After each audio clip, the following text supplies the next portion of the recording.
The summer of 1847 arrived in Louisiana like a fever, thick, impossible to escape, and suffocating. Heavy with the scent of magnolia and decay, the air hung sweet, a fragrance that masked the rot beneath. In the parish of St. Helena, where cotton fields stretched toward horizons offering no freedom, the Beaumont estate rose like a monument to power itself. Everything the eye could see was owned by Governor Charles Beaumont. 20,000 acres, 300 souls in bondage, and a wife whose beauty was discussed in parlors from Baton Rouge to New Orleans. Rendered in silk and pearls, Ellalinina Beaumont was a vision, her blonde hair always perfectly arranged, her posture a study in aristocratic grace. At 32, she had mastered the art of being admired without being known, of being envied without being understood, of being loved without being touched. But beneath the courtesy and corsets, beneath the Sunday prayers and practiced smiles, Ellalinina Beaumont was suffocating. A cathedral of southern excess, the mansion itself had white columns that reached toward God, marble floors imported from Italy, and chandeliers that caught the light like frozen waterfalls. 12 bedrooms, though only one was occupied by husband and wife. Separate wings, separate worlds, separate lives under the same roof. Carved by ambition and hardened by power, Charles Beaumont was 57. His political career had been built on cotton, compromise, and the calculated subjugation of those he deemed inferior. He spoke of civilization and progress, while his wealth dripped with the blood of those who picked his fields under the Louisiana sun. The way he loved his wife was the way he loved his plantation, as property, as proof of his dominion over the world, as a reflection. Ida knew her place in this arrangement. She had known it since the day she was 17, when her father sold her future for political favor. Marriage was not romance, but transaction, not partnership, but performance. With precision, she played her role, the devoted wife, the gracious hostess, the symbol of refinement that every governor needed on his arm. Until the day she saw Elijah. Tell me in the comments which country you are from and what you thought of this story and if this story made an impression on you. Subscribe to the channel so you don't miss any future stories. It happened in the stables on a morning in late May, when the world still pretended at gentleness, and the heat had not yet become unbearable. Eleanor had come to inspect the new mayor Charles had purchased, another acquisition, another display of wealth. She rarely ventured to the working parts of the estate. Confined to gardens, parlors, and the suffocating propriety of afternoon teas, her world was small. But that morning, drawn by a restlessness she could not name, she walked past the rose garden, past the quarters where the house servants lived, toward the stables where the field workers occasionally came for repairs and supplies. He was shoeing a horse when she entered. 30 years old, Elijah was, though the record books listed him as property item number 47. Acquired in 1839 for $800. Sculpted by labor that would have broken lesser men, his body stood 6 feet tall, his skin dark as the Louisiana earth after rain. But it was his eyes that stopped Ellalinina in her tracks. Eyes that did not lower, did not submit, did not perform the degradation that slavery demanded. For 3 seconds that stretched into eternity, he looked at her. Then he returned to his work. Something cracked inside Ellalinina's chest, something she had sealed away so thoroughly she had forgotten it existed. Frozen, she stood there, watching the way his hands moved with precision and care, the way sweat traced paths down his forearms, the way he spoke softly to the horse in a voice that carried no anger, no fear, only a quiet strength that seemed impossible in a world designed to destroy it. "You," she said, her voice barely audible. "What is your name?" He did not look up. "Elijah, ma'am." "Elijah," she repeated, and the name felt like blasphemy and prayer all at once. Without another word, she left, her heart thundering against her ribs, her hands trembling inside her lace gloves. That night, she could not eat. She could not sleep. Lying beside her husband's snoring form, she stared at the ceiling, seeing nothing but those eyes. Eyes that refused to be nothing, refused to be owned, refused to disappear. It should have ended there. In any rational world, in any story with safety and sense, Eleanor Beaumont would have returned to her needlepoint and her social calls, and Elijah would have remained what the law declared him to be, a thing, not a person, certainly not a man who could matter. But the heart does not obey the law, and some hungers, once awakened, cannot be starved back into silence. The second time they spoke was in the rose garden 3 days later. Elalina had taken to walking there in the early morning before the house stirred, before the performance of her life began. She told herself she needed solitude, needed air, needed anything but the truth that was clawing its way to the surface. Elijah was pruning the roses. His presence there was not unusual. The enslaved people of the Beaumont estate were everywhere and nowhere, invisible when inconvenient, visible only when needed. But Elalina knew, in the way that desire and guilt always know, that he had been assigned to this task deliberately, that someone, perhaps the overseer, perhaps fate itself, had placed them in proximity again. "They're beautiful," she said, gesturing toward the roses. "Yes, ma'am." His voice was careful, neutral, empty of anything that could be used against him. "Do you have a family, Elijah?" The question hung in the humid air like something dangerous. Enslaved people were not supposed to have families. Not in the way that was protected by law or sentiment, not in the way that mattered. They had bonds that existed only until they became inconvenient to the master's profit, connections that could be severed at auction. "Had a wife once," he said quietly, his hands never stopping their work. "Sold off 7 years back. Alabama, I heard. A daughter, too. Never knew what happened to her." Elalina's throat tightened. She had heard such stories before. Everyone had. They were the background noise of Southern life, the acceptable tragedies that allowed people like her to sleep in silk sheets while others slept in chains. But hearing it from his lips, seeing the grief that lived in the set of his shoulders, made it real in a way that shattered something fundamental inside her. "I'm sorry," she whispered. He looked at her then, truly looked at her, and she saw something flicker across his face.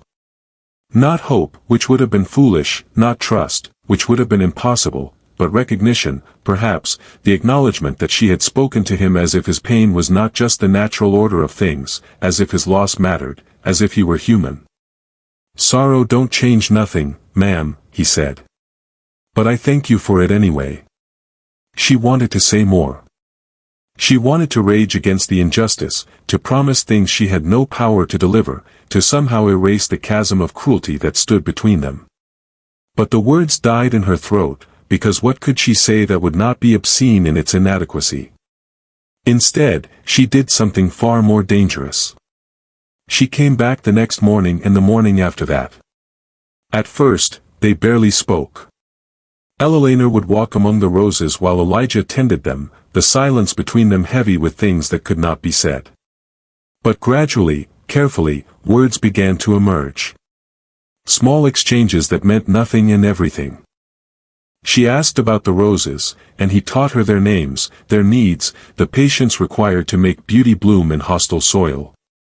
He spoke of seasons and pruning, of knowing when to cut back and when to let grow, and she heard in his words a metaphor for survival that made her chest ache.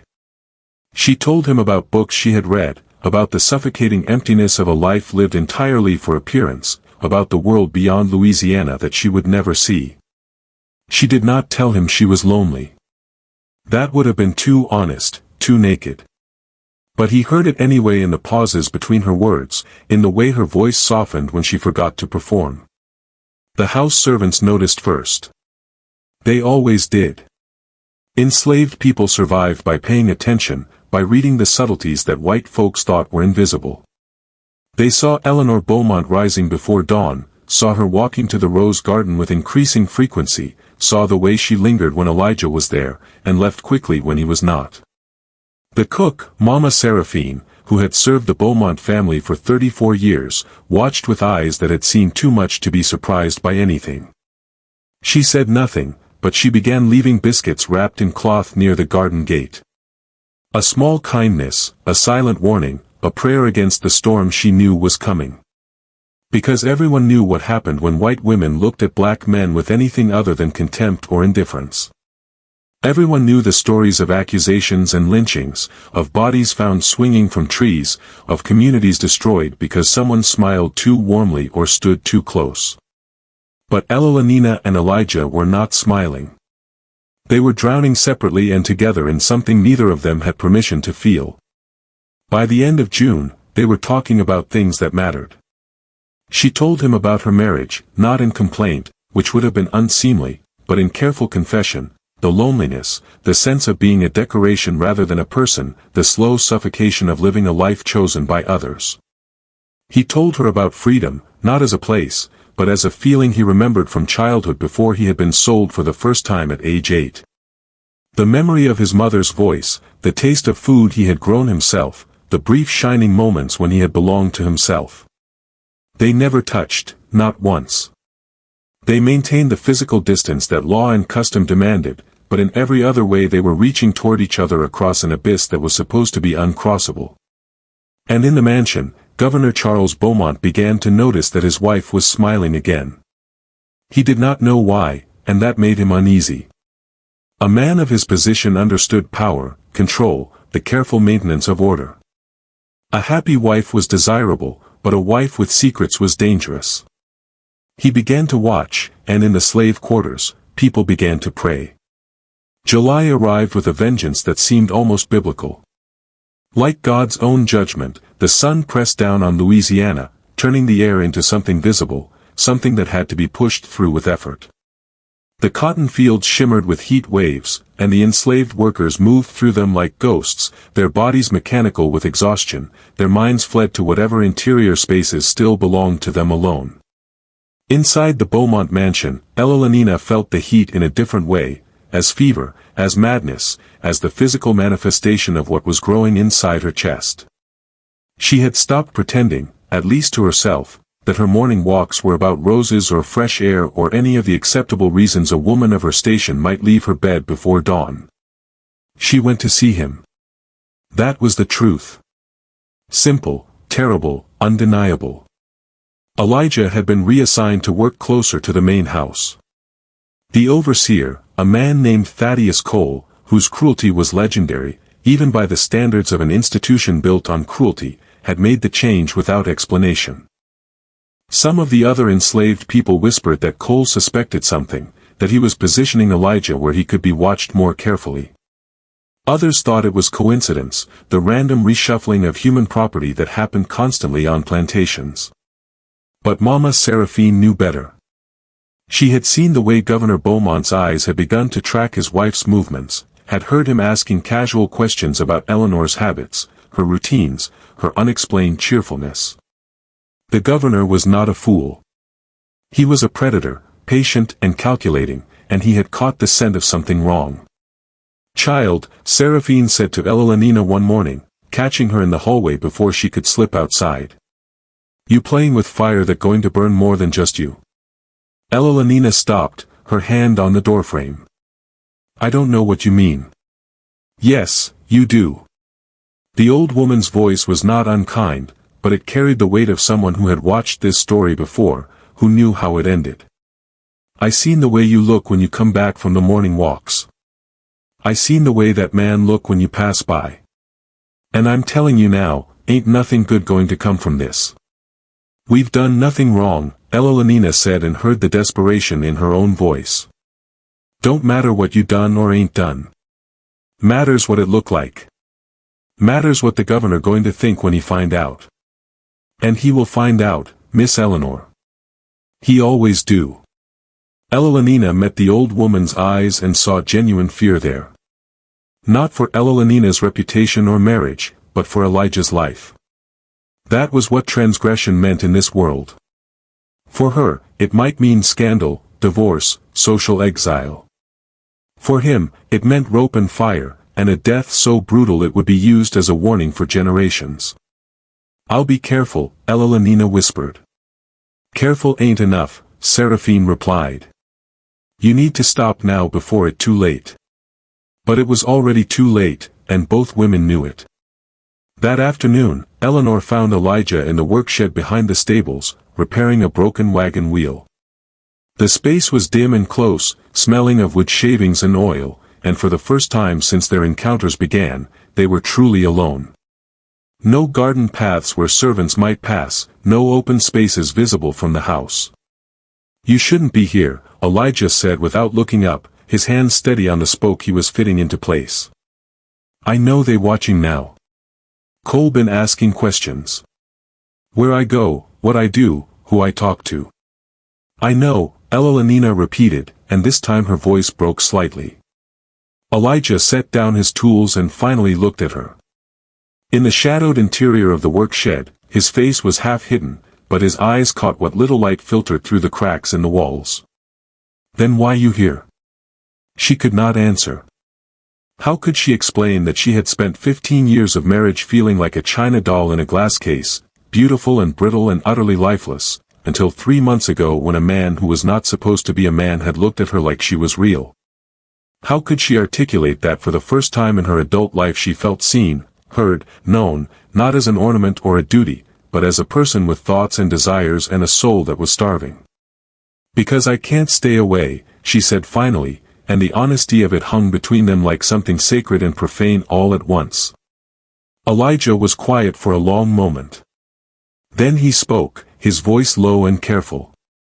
"You know what they do to men like me who even get accused of looking wrong at women like you? Don't matter if it true or not. Don't matter if she the one who come to him. They tie him to a tree and he stopped, jaw tightening. You understand what I'm saying?" "Yes." "Then you understand I can't want this. Can't let myself want this. Wanting things ain't for people like me. It's just a way to die faster." Elanina took a step closer, then another.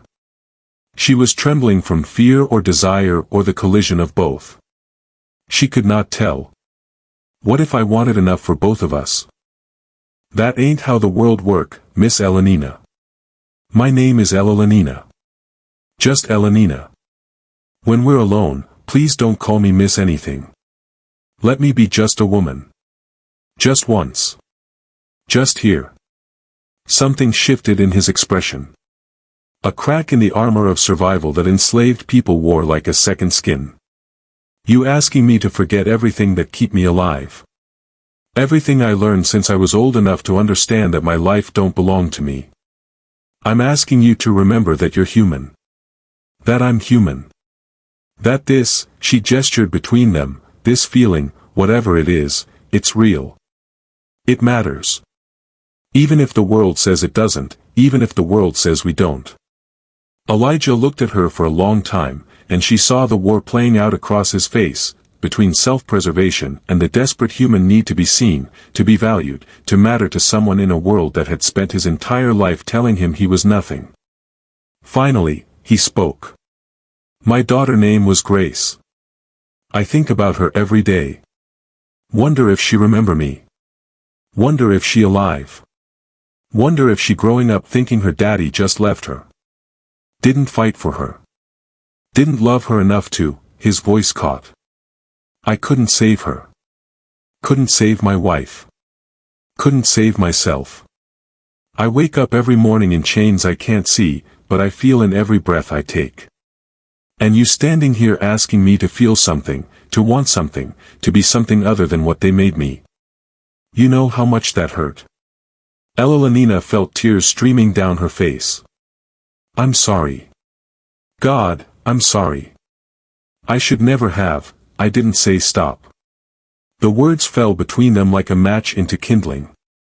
"I didn't say I don't feel it," Elijah continued, his voice rough with emotion he had spent a lifetime suppressing. "I didn't say I don't see you every time I close my eyes. Don't hear your voice when I try to sleep. Don't wake up thinking about the way you really listen when I talk. Like my words got value. I just said it hurt. But maybe," he paused. Something desperate and reckless flickering across his face. "Maybe something's worth the hurt."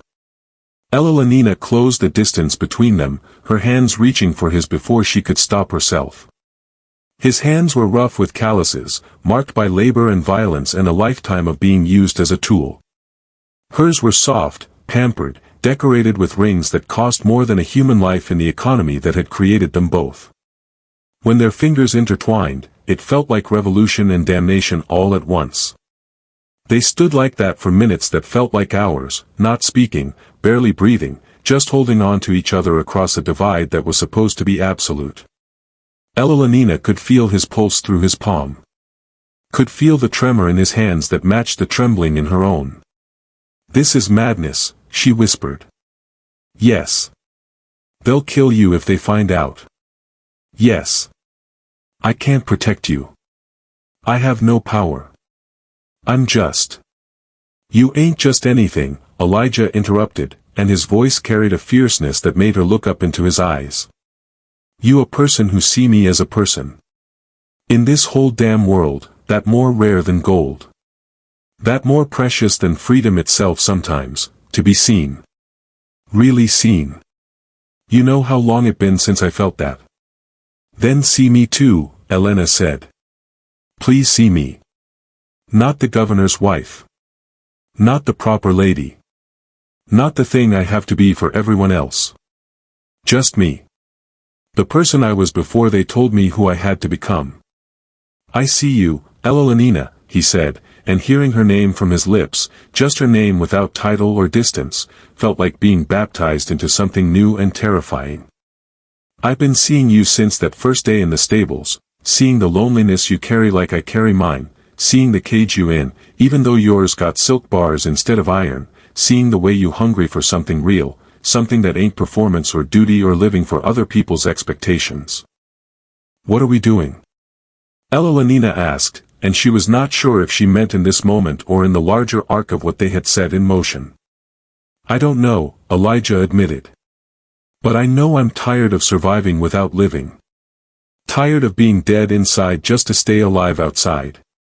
If this the only time I get to feel human, to feel wanted, to feel like I matter to somebody, even if it only lasts a minute, even if it cost me everything, maybe that worth it." They were still holding hands when they heard footsteps approaching the workshed. They broke apart instantly, muscle memory, and terror moving faster than thought. Elijah grabbed his tools.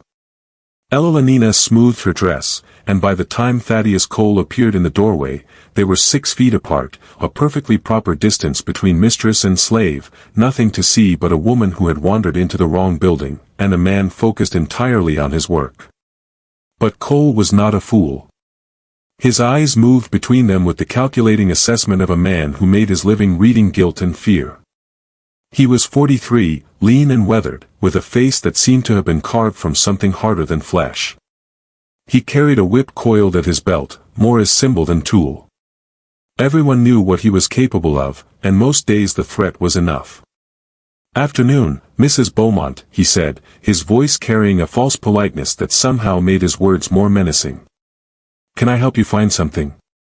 "I was looking for the stable master," Evelina said, her voice steady despite the thundering of her heart. "My mare has been favoring her left foreleg." "Stable master in the south barn, ma'am. This here is just the work shed. Nothing of interest to a lady." "Of course. My apologies." Evelina moved toward the door, forcing herself to walk slowly to maintain the dignity expected of her station. As she passed Cole, she felt his eyes on her like a physical touch, assessing, calculating, storing information for future use. She did not look back at Elijah. But that night, lying in her bed while her husband snored in his separate chamber, Evelina stared at the ceiling and felt the ghost of Elijah's hand in hers. She understood now what she had done, what they had done together. They had crossed a line that could never be uncrossed. They had felt something that made them both vulnerable in ways that could get them both destroyed. And she knew with the clarity that comes from standing on the edge of an abyss that she could not stop, would not stop, that whatever this was, love or madness or the desperate rebellion of two caged souls, it had become more necessary than safety, more vital than survival.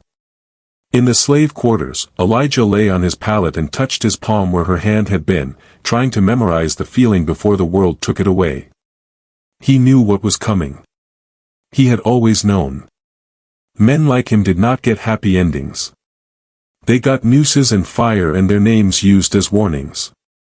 But for a moment in that work shed, he had been fully alive. He had been seen. He had mattered. And if that was all he ever got, he thought, maybe that was enough to die for. Mama Seraphine, unable to sleep, sat by her window and watched the main house. She had seen this before, generations ago when she was young. A white woman and a black man forgetting what the world demanded of them. It had ended in blood then. It would end in blood now. She began to pray, though she was not sure what she was praying for, their salvation or their swift end, mercy or justice, forgiveness, or the strength to survive what was coming. Because something was coming. She could feel it in the air, thick and heavy as the August heat that was rolling toward Louisiana like an army of fire. The storm was gathering, and when it broke, it would consume them all. August turned the Beaumont estate into a furnace. So oppressive was the heat that even the wealthy retreated into lethargy, moving slowly through their days, fanning themselves with expensive imports, while enslaved people worked fields that shimmered like mirages. The cotton was ready for harvest, which meant 18-hour days under a sun that seemed determined to burn the world clean. Elijah worked until his hands bled, until his back screamed, until exhaustion became a kind of mercy that let him stop thinking about the impossibility of what he felt. But even exhaustion could not erase Eleanor from his mind. She was there in every moment, in the way the light fell through the trees, in the sound of wind through magnolia, in the ache in his chest that had nothing to do with physical labor. Eleanor, for her part, had become someone she barely recognized. The proper governor's wife, who had moved through life like a wind-up doll, had been replaced by a woman who lived only for stolen moments. For the brief encounters in the garden before dawn, for the seconds when she could see Elijah from a window and know he was alive, was real, was still in the world. They could not speak anymore. Not after Cole's interruption in the workshed. The overseer had begun watching them both with the focused attention of a hunter who had spotted prey. He appeared wherever Elelena walked, his presence a constant reminder of surveillance and threat. He assigned Elijah to the farthest fields, the hardest labor, the positions where he would be most visible and most controlled. It was a kind of torture to be so close and yet impossibly separate, to see each other across distances that might as well have been oceans. Elelena felt it like a physical pain, a constant ache in her chest that no amount of laudanum or prayer could ease. So she did something reckless. She began to write letters. They started as a way to ease the pressure building inside her. Thoughts and feelings she had no one else to share with, confessions she could not speak aloud.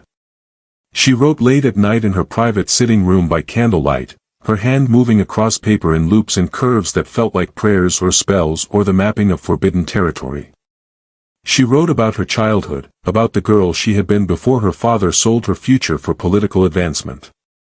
She wrote about her marriage, about the slow death of living without intimacy or understanding. She wrote about meeting Elijah, about the way something dormant inside her had awakened, about the terror and exhilaration of feeling fully alive for the first time. She did not intend to send them at first. But after 2 weeks of silence, of seeing him only from afar, of the crushing loneliness that came from having touched something real and then having it torn away, she could not bear it anymore. She found a way. There was a girl named Dinina, 16 years old, who worked in the main house as a chambermaid. She was small and quiet, clever in the way that enslaved people had to be clever to survive, attentive without seeming to pay attention, present without being noticed, smart enough to understand the dangers of white people's secrets. Elelena approached her one evening when the rest of the household was at dinner. "Diner," she said quietly. "I need your help with something." The girl's eyes went wide with fear. White people asking for help usually meant danger, either for the person being asked or for someone they loved. "Yes, ma'am," Dinina said carefully. Elelena handed her a folded piece of paper sealed with wax. "I need you to give this to Elijah, the man who works in the fields." "Do you know who I mean?" Dinah's expression shifted to something close to terror. "Ma'am, please." Elelena's voice cracked with desperation. "I know what I'm asking. I know the danger, but I have no one else. And she stopped, trying to find words that would convey urgency without revealing too much. I need him to know something. Something important. Mrs. Beaumont, if they catch me, they won't. You're invisible to them. They never really see any of you. The words came out before Eloanina could stop them, and she heard the ugliness of the truth in them. I'm sorry. That wasn't, I just mean you can move through spaces I can't. You can reach him when I can't. Please, Dinina. Please. The girl looked at the letter like it was a snake, something that could bite and poison and kill. But she also saw something in Eleanor's face that maybe reminded her that white women could hurt too. Even if their hurting looked different, meant different things, came with different consequences. If I do this, Dina said slowly, you got to promise me something. Anything. When this blow up, and it will, ma'am, it always do. You remember that I was just following orders, that I didn't have no choice, that I was scared and you was the master's wife and I couldn't say no.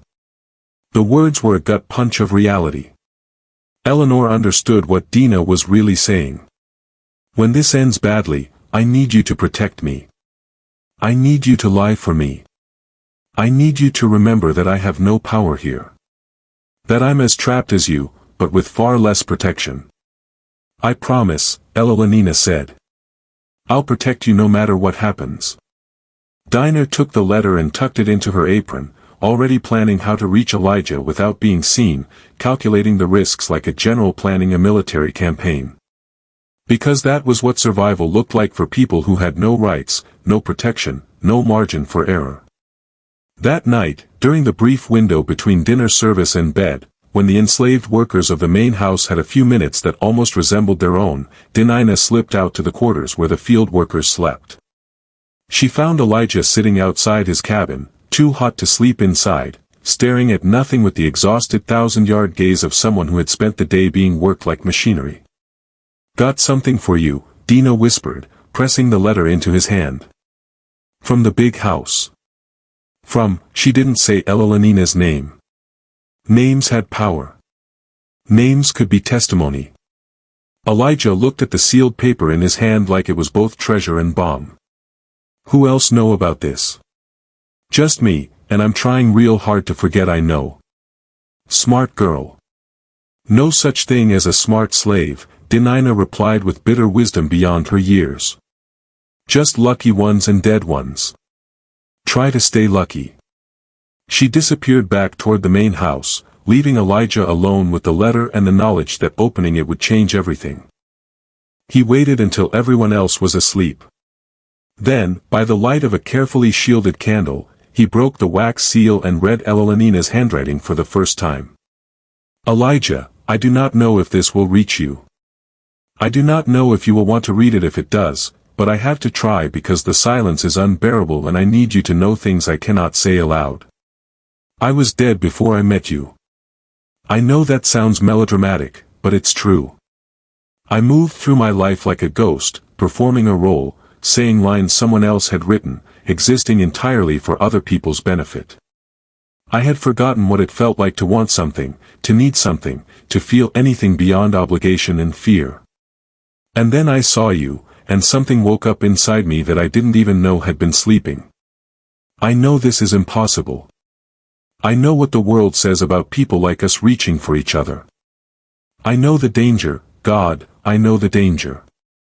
Every moment I think about you is a moment I risk your life. And that knowledge is a weight I carry like stones in my pockets. But I cannot stop. I have tried. I have prayed for strength and discipline and the wisdom to let go of this madness. But all I feel is more desperate, more hollow, more aware that if I cannot see you, cannot speak to you, cannot know that you exist and think of me sometimes, then I am back to being dead, and I cannot bear it. You said in the workshed that some things are worth the hurt. I think about those words constantly. I think about what it means to choose pain over numbness, danger over safety, feeling over survival. And I realize that maybe that's what being alive actually means. Not just existing, not just enduring, but choosing to feel even when feeling might destroy you. I don't know what I'm asking from you. I don't have the right to ask anything. You owe me nothing. I'm part of the system that has stolen everything from you. And no amount of feeling or wanting can change that fundamental injustice. But if there is any part of you that feels what I feel, that sees what I see when I look at you, if there is any possibility of something real between us, even if it can only exist in letters and shadows and stolen moments, please write back. Please let me know I'm not alone in this madness. Please let me know I matter to you the way you matter to me. Yours in ways I have no right to be, Ella. Elijah read the letter 3 times, his hands shaking, his throat tight with emotions he had no safe way to express. She had put into words everything he felt but could never say, had articulated the impossible thing growing between them with a clarity that was both beautiful and terrifying. Writing back was insane. It created evidence. It made the invisible visible. It gave their enemies exactly what they would need to destroy them both. He should burn the letter, should forget it, should protect himself the way he had learned to protect himself from the moment he understood that he was considered property rather than person. But he didn't burn it. Instead he found a stub of pencil and a scrap of paper and in handwriting that was careful and cramped from years of secretly teaching himself to read and write, skills that were illegal for him to possess, that could get him whipped or sold or worse, he wrote back. Eleanor, you talk about being dead before you met me. I understand that more than you know. I've been dead inside since I was 8 years old and first understood that my life wasn't never going to be mine. Dead since they sold my wife. Dead since I held my daughter for the last time and knew I couldn't save her. Dead in all the ways that matter, except my body still working, still moving, still doing what it told to do. Then you walked into that stable and looked at me like I was a man instead of a thing. And something I thought was gone forever started breathing again. I'm scared, Ella. More scared than I ever been. And I've been scared plenty. Because hope is dangerous for people like me. Wanting things is dangerous. Feeling things is dangerous. They teach us from children that the only way to survive is to kill everything inside that makes us human. To become machines that work and obey and never complain. But you making me remember I got a heart. And hearts can break. And breaking going to hurt worse than anything Cole's whip ever done to me. I think about you all the time. In the fields when the sun's so hot I can barely see straight. In the night when I can't sleep. In the moments between moments when I let myself forget what I am and just feel what I feel. And what I feel is something I got no words for. Something I got no right to feel. Something that might kill us both. But yeah, you matter to me. More than anything has mattered and longer than I can remember. And if that makes me a fool, if that seals my fate, if that brings down everything, at least I got to feel it. At least I got to be alive. Really alive for a little while. Write to me again, please. Even if it dangerous, even if it wrong, even if we both know how this probably going to end, let me be alive a little longer, Elijah. The letters continued through August and into September. Denina became their unlikely courier, moving between the worlds of house and field, with messages hidden in her apron, her sleeves, once even in the lining of a basket of laundry. She did it partly because she had no real choice, partly because she was paid in small favors Ella could grant, but mostly because she understood something that white people rarely did. Enslaved people had their own lives, their own loves, their own desperate reaches for happiness in a world designed to deny them anything resembling joy. She had seen Elijah and Ella together only once, that day in the workshed. But she had seen the way they looked at each other, and it reminded her of the way her own parents had looked before they were sold to different owners, before love became just another thing that white people could take away on a whim. So, she carried the letters even though it terrified her, even though she knew it could get her killed or sold or beaten so badly she'd never recover. She carried them because sometimes you had to do something dangerous just to remember you were human. The letters grew longer, more intimate, more honest. Ella wrote about her childhood, about her mother who had died when she was 12, about the suffocating expectations of Southern womanhood. Elijah wrote about his life before slavery, the fragments of memory from a childhood that seemed to belong to someone else entirely. They wrote about books Eleanor had read, and Elijah wished he could read openly. They wrote about dreams they had, futures they could never inhabit, worlds where they might simply be two people who cared for each other without law or custom or violence standing between them. They wrote about love, though they never used that word. It was too dangerous, too absolute, too much like a confession that could be used against them in the court of public opinion that would inevitably try them both.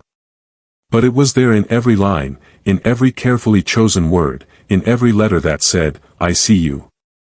I know you. I value you. You matter." And then in late September, everything changed. Governor Charles Beaumont found the letters. He had not been looking for them specifically.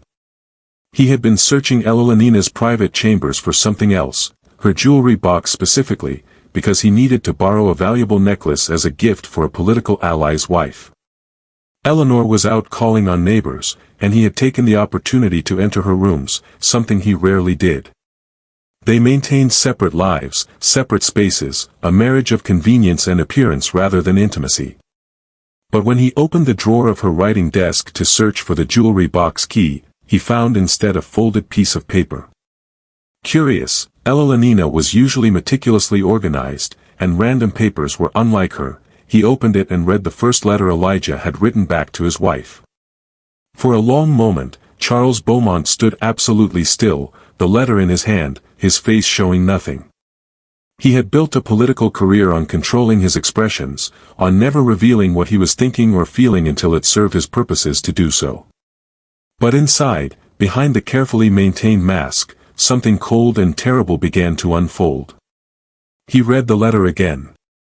Then he systematically searched Elolanina's desk until he found the others, 8 in total, hidden in various drawers and compartments, a secret correspondence that had been happening under his roof between his wife and his property for months.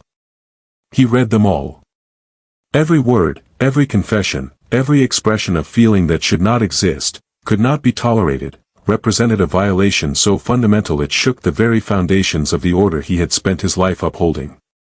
When he finished reading, Charles Beaumont very carefully folded the letters, placed them in his coat pocket, and left his wife's chambers. He walked downstairs through the grand foyer with its marble floors and crystal chandelier, out onto the veranda where he could see the field stretching into the distance. He stood there for a long time, smoking a cigar, thinking. Some men would have acted immediately in rage. But Charles Beaumont was not most men.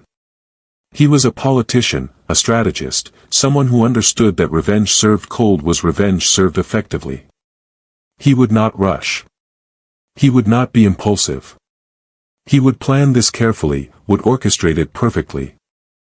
Would ensure that when he moved against them both, the consequences would be total and irreversible. Because this was not just about a wife's infidelity or a slave's presumption. This was about order, about power, about the fundamental principle that some people owned other people, that some lives mattered and others didn't, that the world had a hierarchy that had to be maintained at all costs. And Eleanor and Elijah had dared to suggest, through their feelings for each other, that perhaps that hierarchy was a lie. That perhaps all people were equally human, equally worthy, equally capable of love and dignity and matching. That was the real transgression. Not sex. There had been plenty of that across racial lines in the South, all of it violent and one-directional and perfectly acceptable as long as white men did it to black women. But this mutual affection, this recognition of each other's humanity, this suggestion that a slave could be someone worthy of a white woman's love, this threatened the entire structure of Southern society, and Charles Beaumont would burn the world down before he let that stand. He finished his cigar, crushed it carefully under his boot, and went inside to plan. Elolanina knew something was wrong the moment she returned home that evening. There was a quality to the silence that felt different, charged, dangerous, like the air before a lightning strike. The servants moved through the house with unusual quickness, their eyes averted, their faces carefully blank in the way that meant they knew something terrible, but could not speak of it. Denina found her in the upstairs hallway, her young face tight with fear. "Ma'am," she whispered urgently. "The governor been in your chambers." She couldn't finish, but she didn't need to. Elolanina understood immediately. The letters. Her blood turned to ice. She had been so careful, had hidden them so thoroughly, or so she thought, but clearly not carefully enough, not thoroughly enough, not nearly enough to protect what needed protecting. Where is he now? Eleanor asked, her voice surprisingly steady. His study. Been there for hours. Won't let nobody in. Eleanor went to her chambers first, moving quickly, her heart hammering against her ribs. The drawer where she had kept the letters was open, empty. She checked the other hiding places, though she already knew what she would find. Nothing. All of them gone. For a moment, she could not breathe. The room seemed to tilt around her, reality fragmenting into something surreal and nightmarish. This was the end. She knew it with absolute certainty. The letters were evidence that could not be denied. Words in her own handwriting that documented everything. But her first thought was not for herself. Elijah. She had to warn him, had to somehow get word to him before Charles acted, because she understood her husband well enough to know that his rage would not be directed at her. Not primarily. White women could be forgiven, could be explained away, could be cast as victims of seduction or madness or feminine weakness.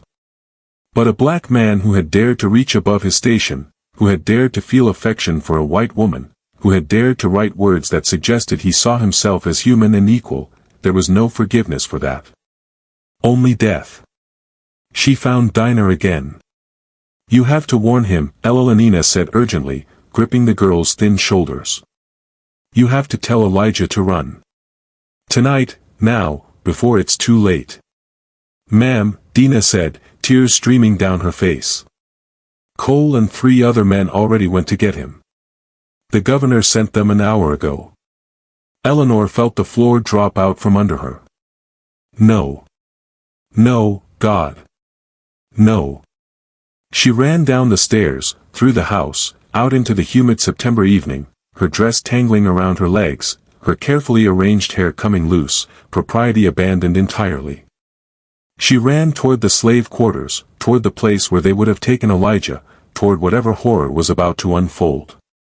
She could see them before she reached the quarters. A cluster of men near the overseer's house, torchlight cutting through the gathering darkness, the shapes of violence rendered in shadow and flame. Cole stood in the center, and next to him, his hands tied behind his back, his face already bloodied, was Elijah. Stop! Elenina screamed, her voice raw and desperate. Stop this now. The men turned to look at her, their faces registering surprise and something like embarrassment. A white woman running through the slave quarters, her hair wild, her dress torn from her sprint through the grounds. It was unseemly, shocking, a violation of every code of conduct that governed Southern femininity. Cole's expression shifted to something cruel and satisfied. Mrs. Beaumont, you should return to the house. This ain't business for a lady to witness. I said stop. Elenina reached the circle of men, her chest heaving, her eyes finding Elijah's face. He looked at her with an expression that broke her heart. Not surprise, not anger, but a kind of sad inevitability, as if he had always known it would end this way, and was almost relieved to have it done with. Elenina, go back, he said quietly. Don't make this worse. Worse? She let out a sound that was half laugh, half sob. How could this possibly be worse? That's enough. Charles Beaumont's voice cut through the chaos like a blade. He had appeared from the direction of the main house, walking slowly, deliberately, his face a mask of cold fury. Eleanor, return to the house immediately. No. The word hung in the air like an explosion. Wives did not refuse their husbands in this world, this time, this place. Women did not defy men, especially not in public, especially not in front of enslaved people who might get ideas about resistance being possible. Charles moved closer, his voice dropping to something low and dangerous. You will return to the house or I will have you carried there. Do not test me on this. Then have me carried, Elena said, and she was shaking, but her voice was steady. Because I am not leaving him. For a moment, something flickered across Charles's face, shock, perhaps, or recognition that his wife had become someone he did not know, someone capable of defiance he had never imagined possible. "Do you understand what you've done?" Charles asked, his voice tight with controlled rage. "Do you comprehend the scandal, the humiliation, the absolute destruction of everything I've built?" "I understand that I've fallen in love with a man who is more decent and honest than you will ever be," Eleanor said.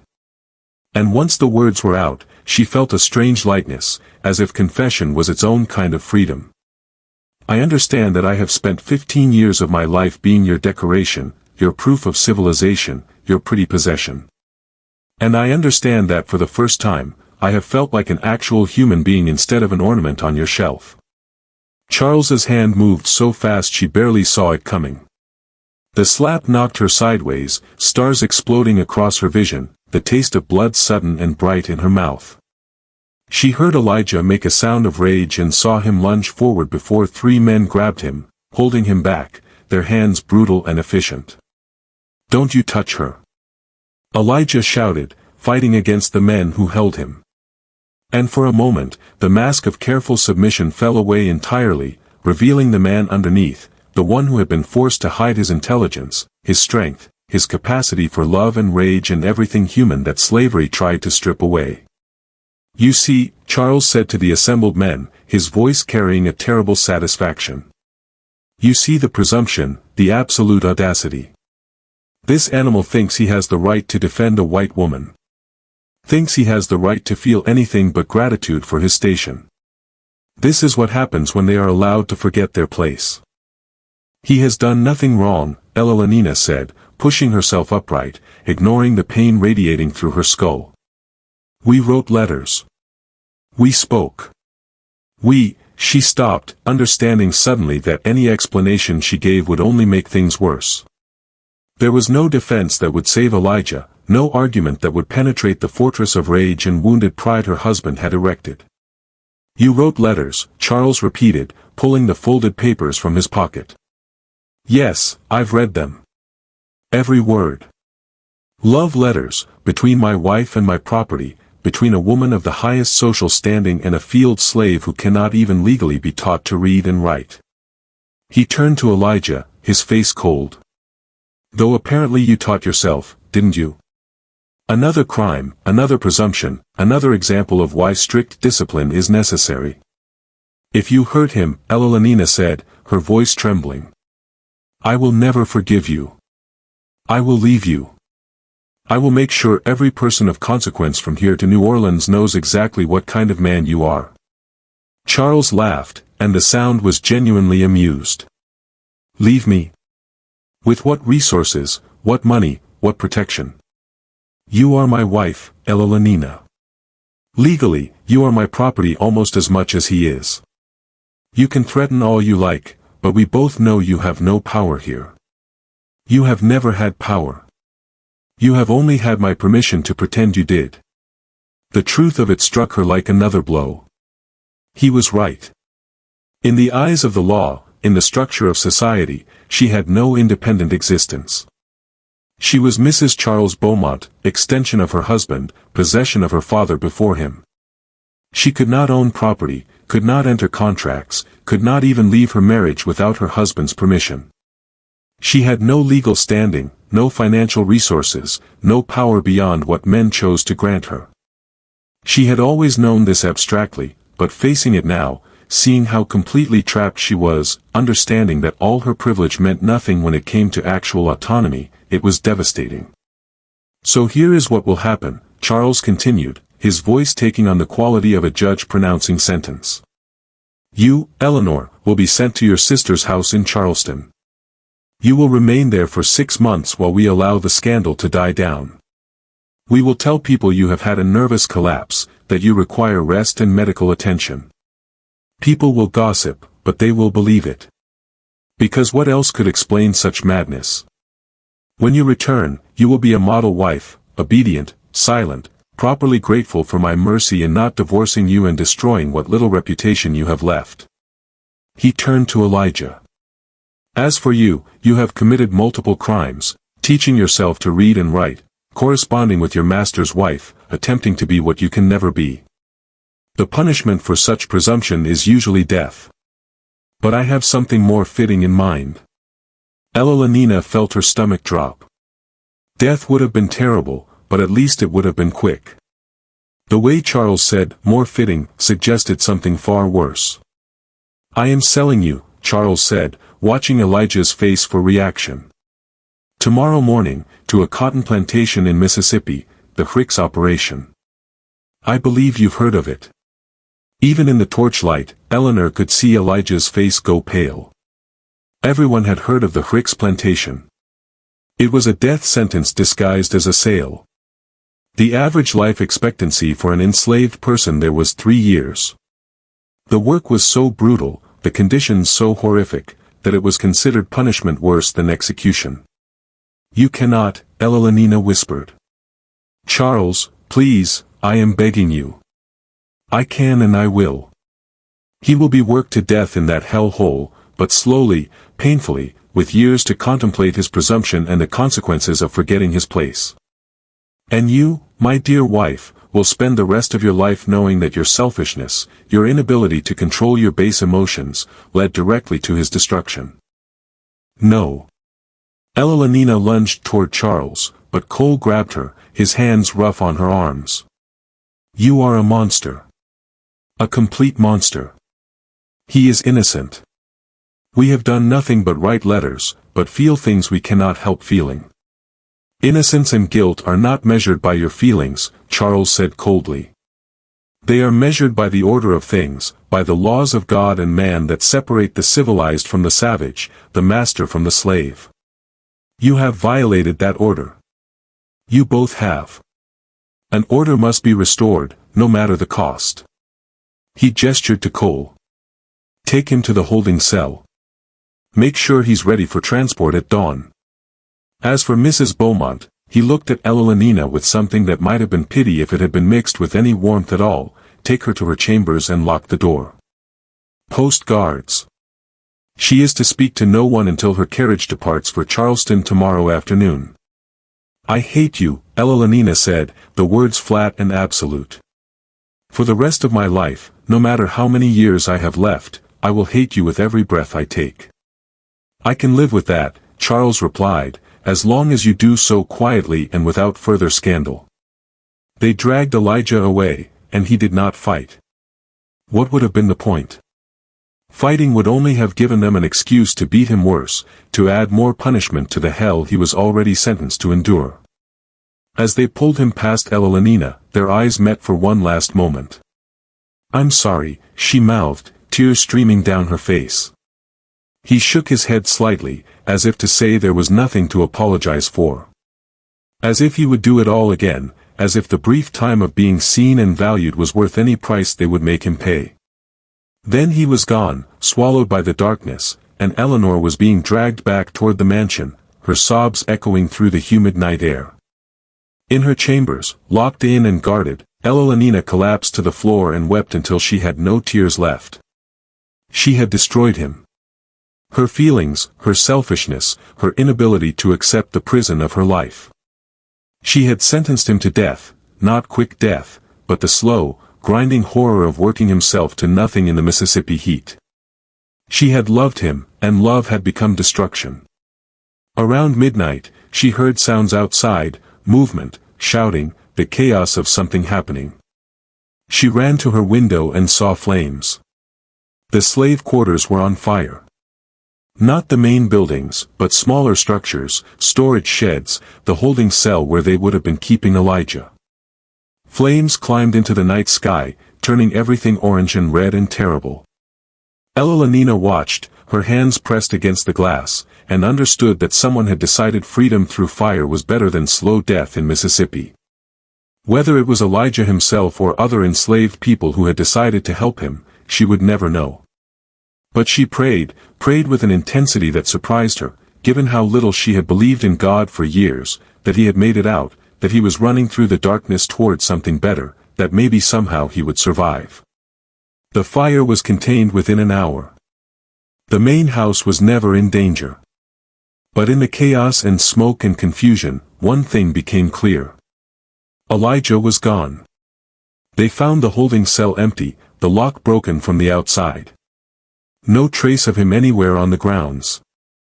Dogs were sent out to track him, but the rain that began to fall just after midnight washed away his scent. Patrols were organized, rewards posted, notices sent to neighboring plantations and towns. But Elijah had vanished into the night like smoke, like a ghost, like something that had never existed at all. Charles was furious, but there was nothing to be done. An escaped slave was a financial loss, but not an unprecedented one. It happened. The punishment would be terrible if Elijah was caught. But Charles had larger concerns now, managing the scandal, protecting his political career, ensuring that his wife's disgrace did not destroy everything he had built. Elalina was sent to Charleston the next day as planned. She went quietly, numbly, feeling like all the life had been drained out of her. The letters were destroyed, the evidence eliminated, the story reshaped into something more palatable. A wife who had suffered a nervous breakdown, a slave who had taken advantage and then fled when discovered. A husband showing mercy and discretion by handling the matter privately. Society accepted the explanation because it wanted to. Because the alternative, that a white woman and a black man had genuinely cared for each other, had seen each other as equals, had dared to love across the chasm of race and power, was too threatening to acknowledge. But Eleanor knew the truth. And in Charleston, sitting in her sister's drawing room, surrounded by people who treated her with pity and condescension, she made a decision. She would survive this, would get through the 6 months of exile, would return to Louisiana and play the role expected of her. But she would never, ever forgive. And she would never stop looking for signs that Elijah had survived, that he had made it north, that somewhere in this vast country he was alive and free, and remembered her. It was a small hope, but it was all she had. And in the Mississippi swamps, moving by night, following the North Star, drinking from streams, and eating what he could steal or catch, Elijah kept moving. His body was weak from the beating coal had given him before the fire. His hands were raw from breaking the lock on the holding cell. A lock weakened by someone, he never learned who had decided to help him, even at great risk to themselves. But he was alive, and he was free. And every night before he slept in whatever hiding place he had found, he thought of Elalina, of her face, her voice, her letters, the brief impossible thing they had shared. Some loves, he thought, are worth dying for, but this one maybe was worth living for. So he kept moving north, toward a freedom he had never known, carrying her memory like a light in the darkness. 6 months became a year. Then 2. Elalina returned from Charleston in the spring of 1848. Thinner than when she left, quieter, her beauty dimmed by something that looked like grief but moved like rage. She played her role with mechanical precision. The penitent wife, the recovered invalid, the woman who had learned her lesson and now understood her place.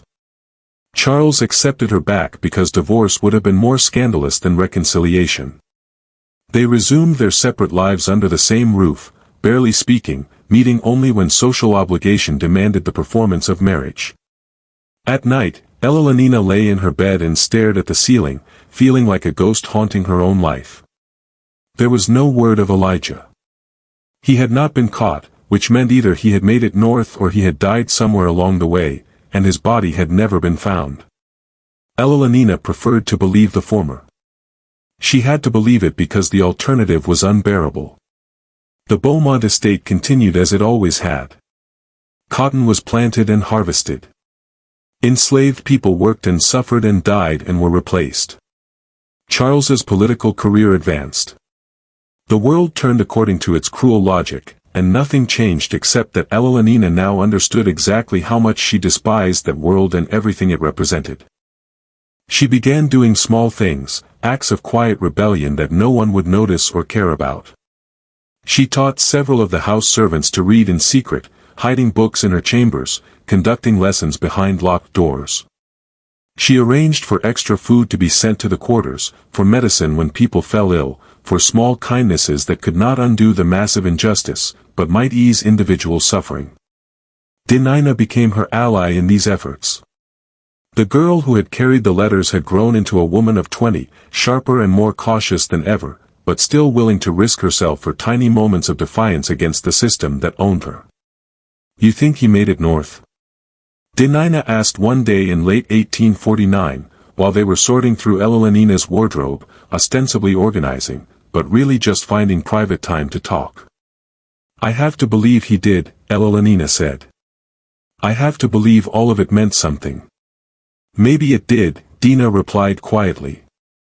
"Maybe just the trying was the something. Maybe just feeling human for a minute was worth it, even if it ended bad." Elolenina looked at the young woman, still so young, still trapped, still finding ways to survive with dignity and intelligence and a fierce refusal to be broken. "You're wise beyond your years, Diner. Ain't about wisdom, ma'am.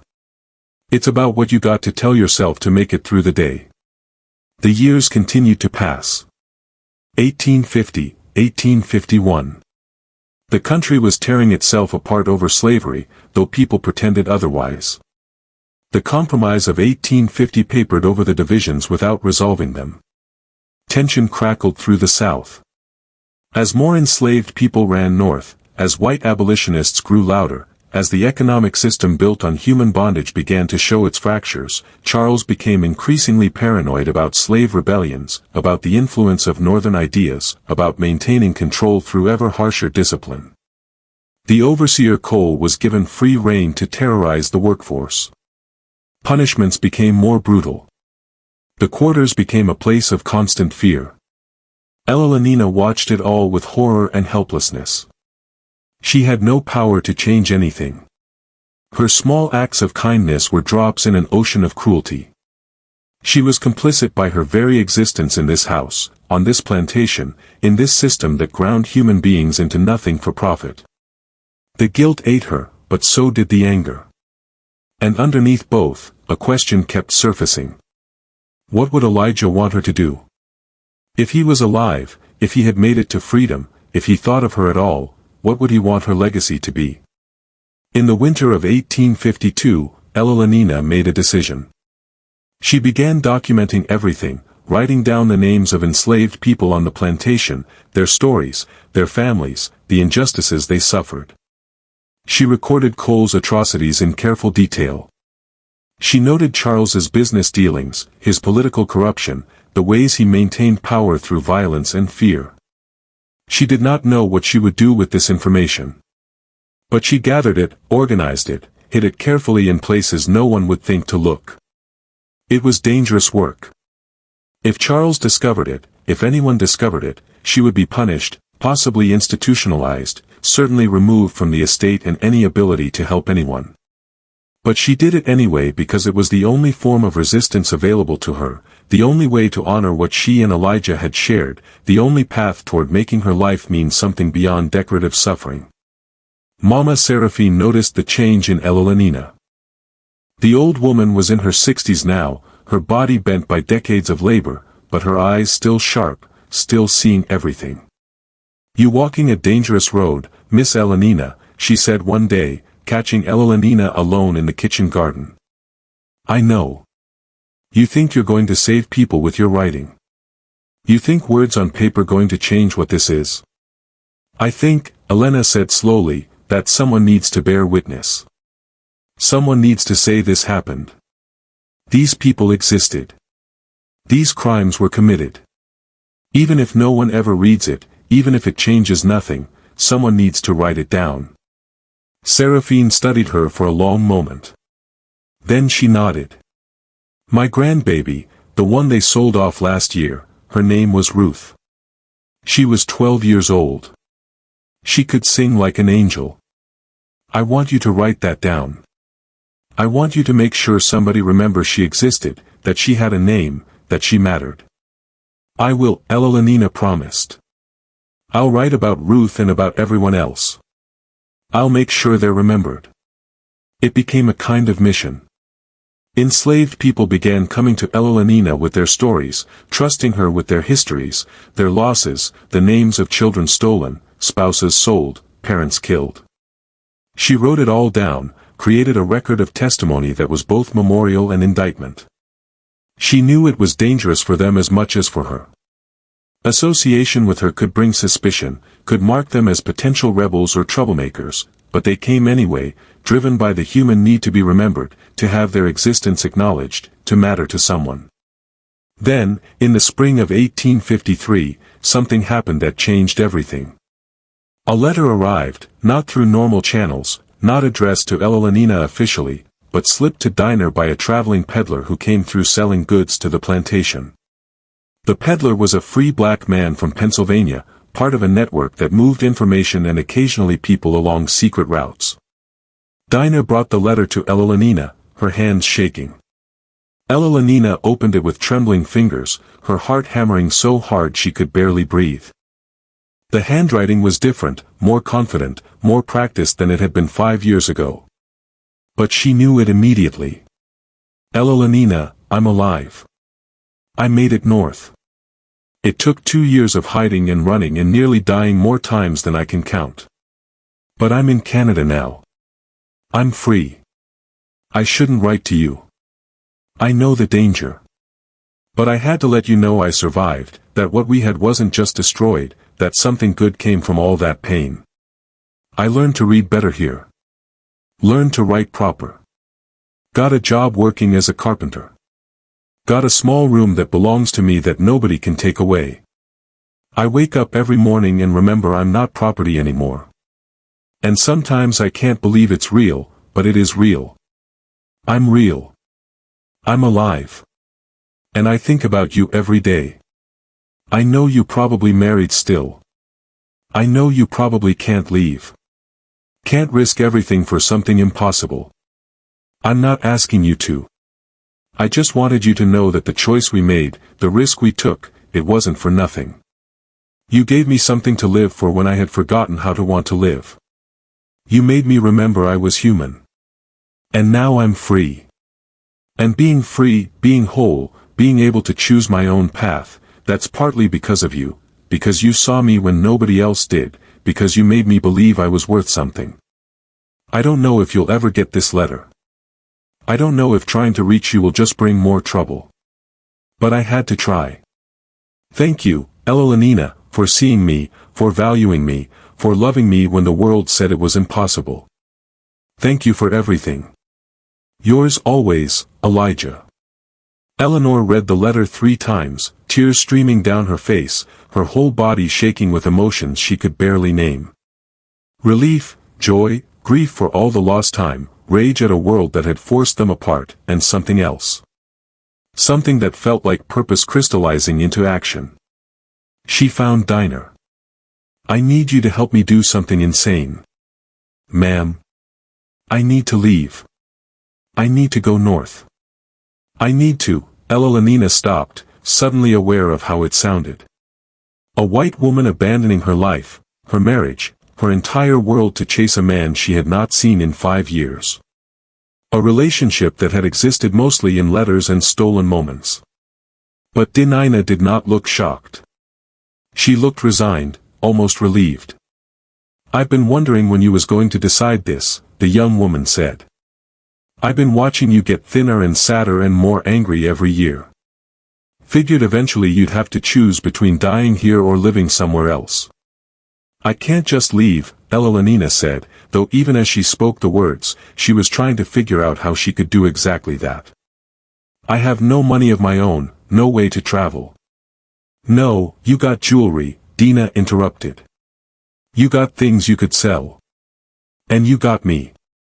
And I got connections to people who help folks run north. Not just slaves, ma'am. Sometimes white women trying to escape bad marriages. People in trouble. People who need to disappear. Elalina stared at her. You're part of the Underground Railroad. Not officially. But I know people who know people. And if you're serious about this, if you're really ready to give up everything you got here, even though it ain't much, then I can get you connected. What about you? Elalina asked. If I leave, if Charles discovers you helped me, he'll kill me. Yeah, probably. Dinah's voice was matter of fact. But I'm 24 years old, and I'm tired, Miss Elalina. I'm tired of being scared. Tired of watching people I love get sold or beaten or worked to death. Tired of surviving instead of living. So maybe this my chance too. Maybe I run north same time you do. Maybe we both get free. Evelina felt something like hope stirring in her chest for the first time in years. You would do that? Risk everything? Already been risking everything just by being born black in Louisiana, Denina replied. At least this way, I'm risking it for something that might actually change my life instead of just trying to make it through another day. They began planning in secret. It would take months to prepare, to gather resources, to make connections with the network that could help them travel north, to create a cover story that would buy them time before Charles realized Evelina was gone. Evelina sold jewelry piece by piece, claiming she was having items repaired or reset. She gathered clothes that could be worn for travel rather than society. She continued her documentation project, preparing to take the records with her as evidence of the atrocities happening on plantations across the South, and she wrote back to Elijah, a letter that Denina sent through the same network that had delivered his. Elijah, I'm coming. I don't know when. I don't know exactly how, but I'm coming north. I refuse to spend the rest of my life as a ghost in this house, married to a man I despise, complicit in a system that destroys everything beautiful and human. You gave me the courage to remember I have choices even when the world says I don't. You showed me what it means to be brave, to risk everything for the possibility of being whole. Wait for me.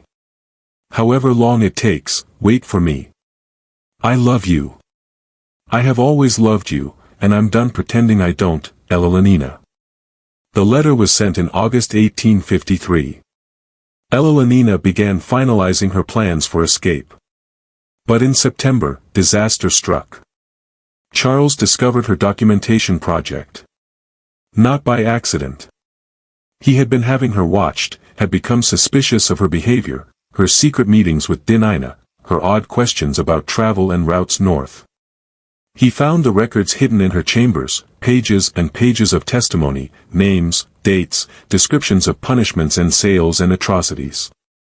Evidence that could destroy his reputation, his political career, his entire life if it ever became public.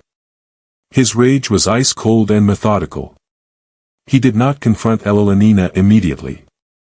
Instead, he planned, just as he had planned 5 years earlier when he discovered the letters, but this time he would not be content with exile or separation.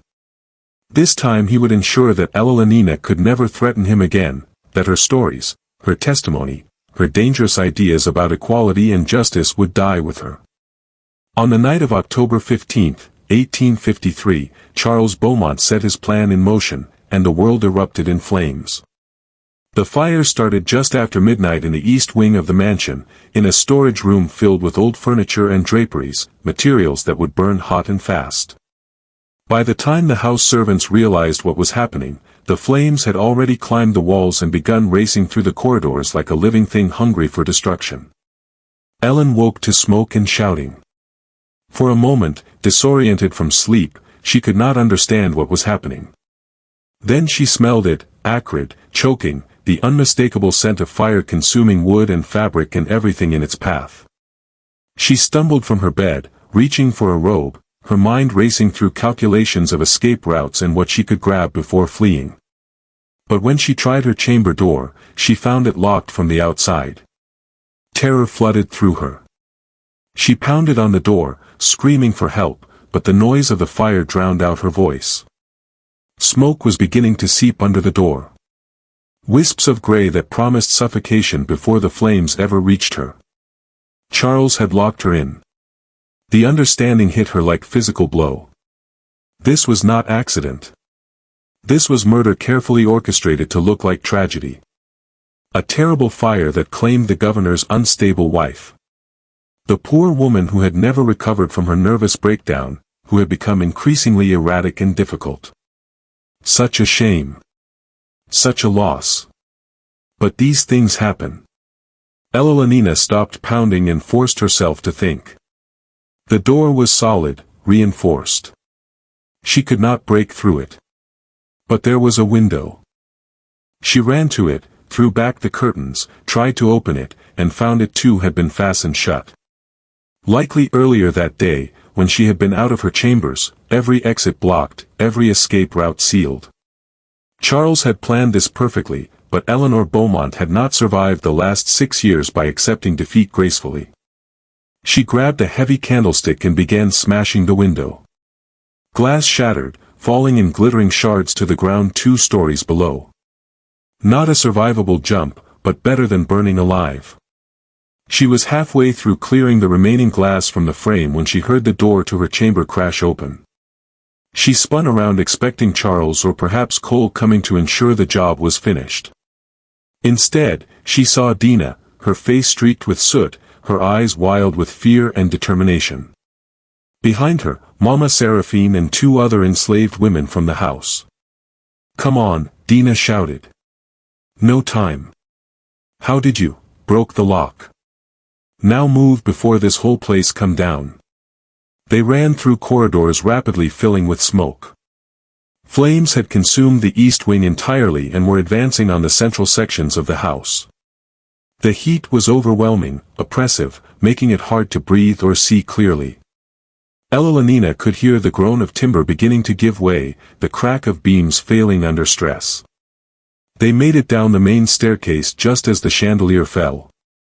Thousands of pieces of crystal exploding across the marble floor like a deadly rainstorm. Out through the front door onto the lawn, joining the chaos of servants and enslaved people trying to fight the fire or rescue what possessions they could. But Elalina did not see Charles anywhere. "Where's the governor?" she asked. Shouting to be heard over the roar of flames. "Don't know. Ain't seen him since the fire started." Elalina scanned the crowd of people. The organized chaos of water brigades and rescue attempts. No Charles, no Cole either, she realized. The 2 men who should have been directing the response were nowhere to be found, unless they had never intended to be found. "He's inside," Elalina said with sudden certainty. "Charles is still inside.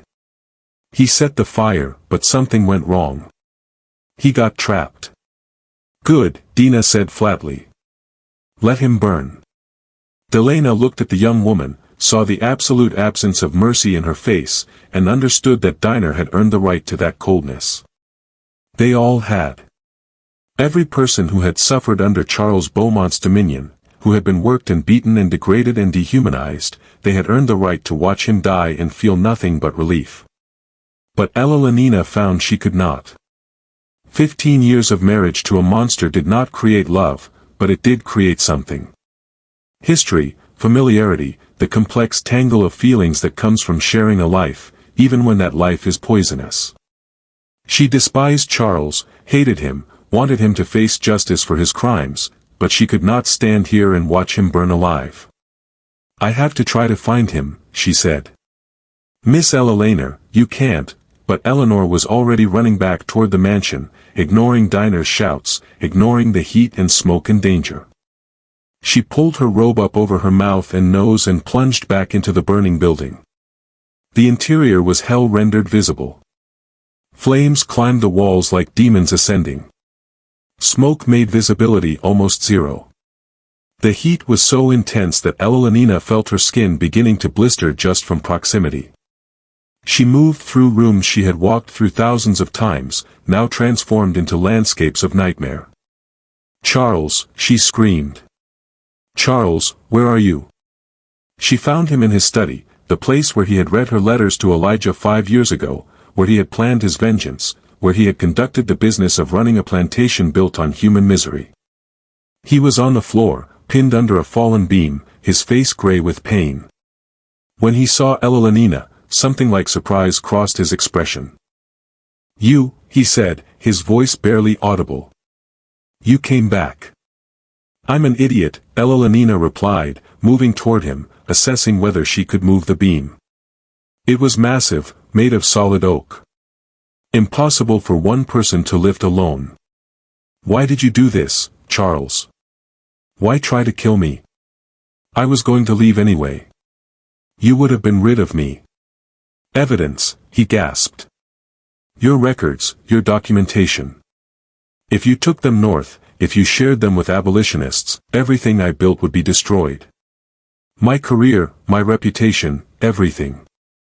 So, you decided to murder me instead. You forced my hand. You've been forcing my hand since the day you looked at that slave like he was human. Charles coughed, blood appearing at the corner of his mouth. This is your fault, Eleanor. All of it. If you had just stayed in your place, been what a wife should be. Then I would have been dead inside instead of literally dying in a fire, Evelina interrupted. And you know what, Charles? I prefer this. At least this way I got to be alive first. At least I got to feel real things, want real things, matter to someone. She grabbed the beam and tried to lift it. It did not move even a fraction of an inch. Go, Charles said. The house is coming down. You can't save me. I know, Eleanor kept trying anyway, straining against the impossible weight. But I have to try. Not for you. For me. So I can live with myself. So I don't become like you.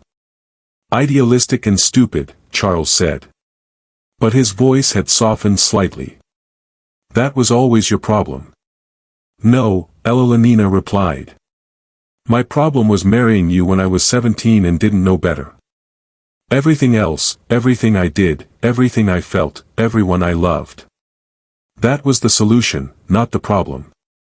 She heard the house groaning, felt the floor beginning to tilt. They were out of time. The building was going to collapse probably within minutes.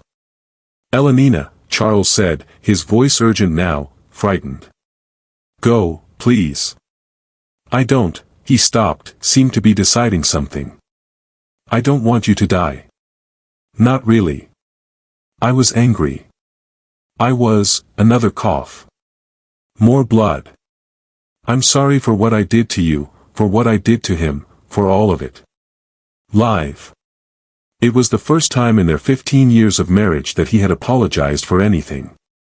And it was too little, too late, meaningless in the face of so much cruelty and destruction. But Evelina still found herself saying, I know. Then Dinah and Seraphine were there, appearing through the smoke like angels or ghosts, grabbing Evelina's arms and pulling her away from the beam, from Charles, from the study that was already being consumed by advancing flames. No, Eleanor fought against them. We have to get him out. He dead anyway, Seraphine said bluntly. That beam crushed something inside. Even if we get him out, he going to die. But you ain't going to die with him. Not today. They dragged her through the burning house. Evelina still fighting, still trying to go back until they literally threw her out the front door and onto the lawn. She landed hard, the impact knocking the wind from her lungs.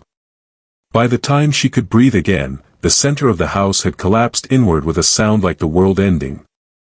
Charles Beaumont died in the ruins of the mansion he had built on the backs of enslaved people. His body would never be found, consumed entirely by flames that burned hot enough to turn bone to ash. Evelina watched the house burn through the night, sitting on the grass with Dinah beside her, neither of them speaking. Around them, people moved in shock, trying to process what had happened, what they had lost or gained, what would come next. As dawn broke over the ruins, casting everything in shades of gray and gold, Evelina realized that the records she had so carefully compiled were gone, burned. Every name, every testimony, every piece of evidence destroyed in the fire that was supposed to destroy her. But the people whose stories she had documented were still alive, still here, still capable of telling their own stories, if anyone would listen. What happens now? Dinah asked quietly. Evelina looked at the smoking remains of the Beaumont mansion, at the people gathered on the lawn, enslaved and free, black and white, all of them displaced by the night's chaos. I don't know, she admitted. Legally, the estate probably passes to Charles's brother. The plantation will continue. You'll all still be, she couldn't finish the sentence. Property, Dinah finished for her. Yeah. Nothing really changed, did it? Except now the big house gone and you a widow. Evelina was quiet for a long moment. Then she said, "I'm still going north. As soon as I can arrange it, and I'm taking anyone who wants to come with me." Dinina turned to look at her.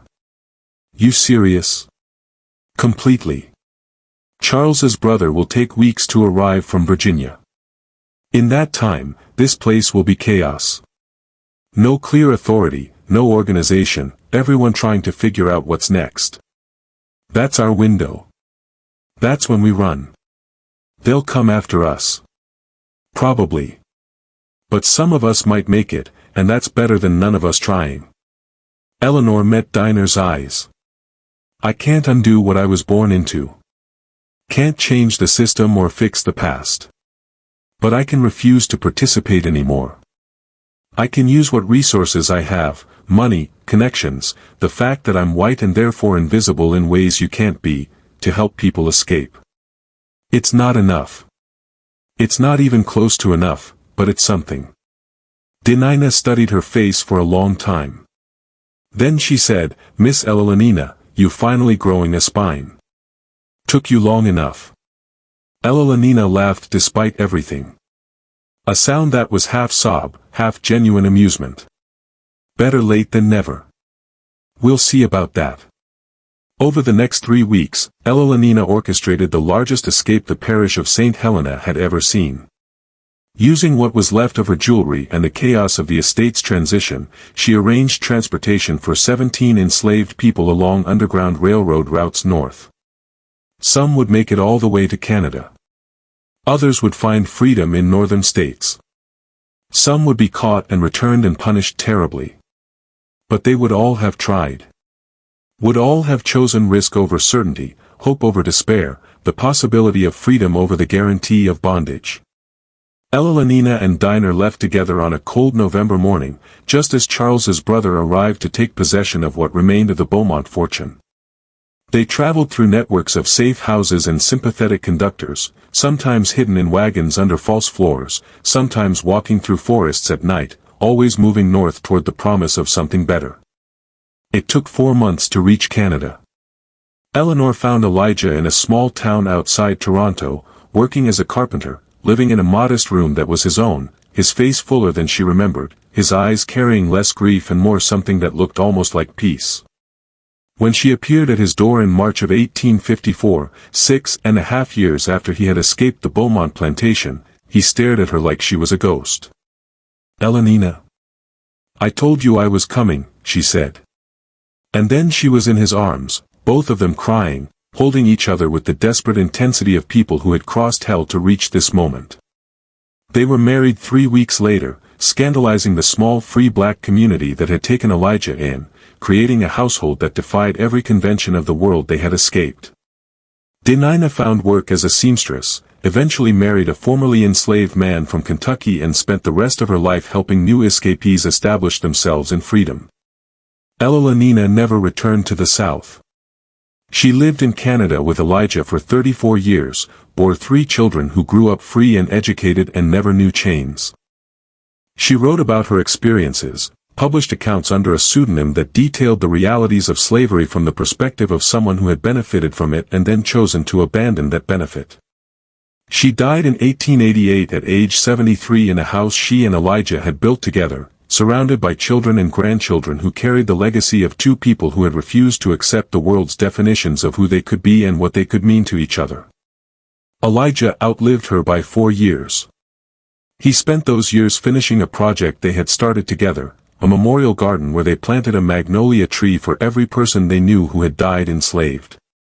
Every story Evelina had documented and lost in the fire. Every life that had mattered despite the world saying it didn't. The memorial still stands today, maintained by their descendants, a place of remembrance for those who resisted, who ran, who dared to be free, who loved across boundaries designed to keep them separate. And in Louisiana, the ruins of the Beaumont mansion became a legend, a cautionary tale about pride and transgression, about the dangers of violating the social order, about what happens when people forget their place. But for those who knew the real story, who understood what Evelina and Elijah had shared, what they had sacrificed, what they had chosen despite impossible odds, the ruins meant something different. They were not a warning.